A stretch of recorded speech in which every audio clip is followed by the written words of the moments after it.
fallen tree or just a few broken limbs, a wood chipper will sink its industrial teeth into the problem and transform it into something useful.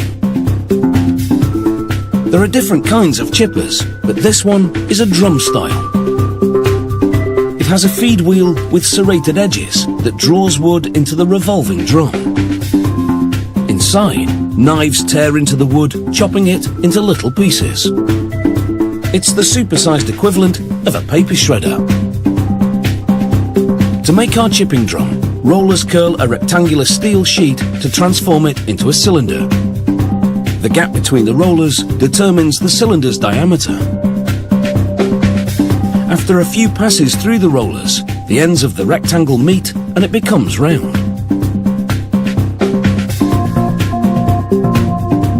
At the next station, a worker cuts 4 large rectangular holes into the cylinder using a plasma torch. The location of the holes is staggered. Each hole will be equipped with a blade and a deep pocket for catching the wood chips. He now inserts those pockets into the slots and welds them to the drum. The staggered location of the blade pockets means that no matter where the tree branch ends up in the drum, it will have contact with the chipper blades. Those blades will be installed later. Next, he welds the end caps to the chipper drum. They have pre-cut holes for a shaft and for accessing the inside of the drum.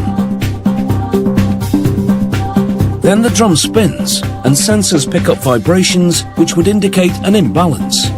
A computer analyzes the data and decides how much weight needs to be added to the drum and where. A technician locates the spot on the drum using this gauge. Once he finds it, he marks it. A metal weight is then welded to the mark. Just like the wheels on your car, a wood chipper drum needs to be balanced in order to run smoothly. 4 super sharp blades are installed horizontally above the blade pockets and are bolted down tightly to withstand a spinning speed of 1200 RPM.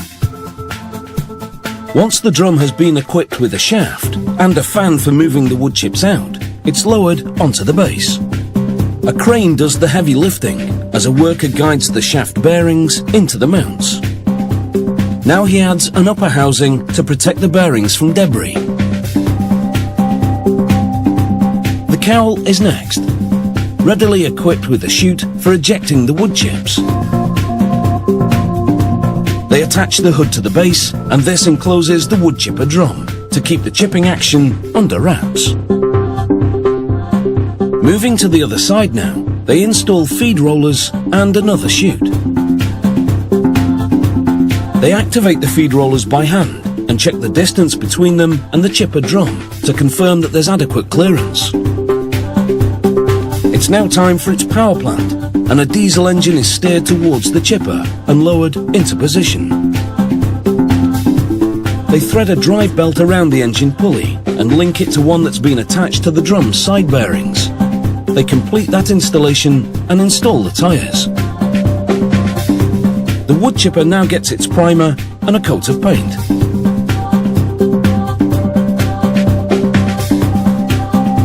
They use a polyurethane paint developed for military vehicles. This tough finish will resist scratching as tree trunks and branches are dragged through it. They paint the wood chipper a brilliant orange, so it will stand out on the worksite.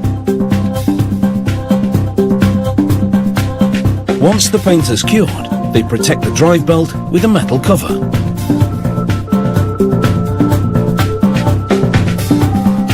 They transfer lettering onto the side, detailing the make and model of the wood chipper.